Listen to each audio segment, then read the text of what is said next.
chiamava mercadante, era il terrore delle banche.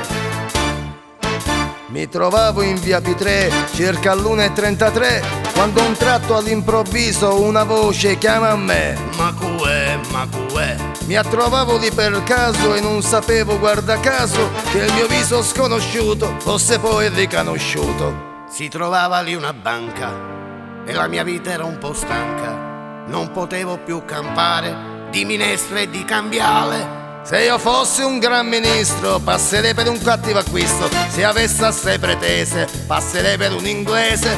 Ma se come un sogno niente rappresento un respingente, ma purtroppo hai bisogno di pila, sta su un banco e me fotta l'era. Femme tutte una rapina. Lei non faccia la chetina, mani in alto, occhi a terra, va se no io sparo a quella. I denari mi avete a dare, va se no tutto ospedale. Tutto fatto in 6 minuti, li ho lasciate un po' tartute. Ma appena stavo uscendo, la madama stava venendo. Gran puttana la miseria, ma che è una cosa seria. Condannato a 7 anni per rapine e pluridanni, e invece da meniessa, pane e acqua quando è fiesta. Ma oramai tutto è finito, il sottoscritto è già guarito. Un facchiuno dà la pena a banca, ma all'ufficio postale se.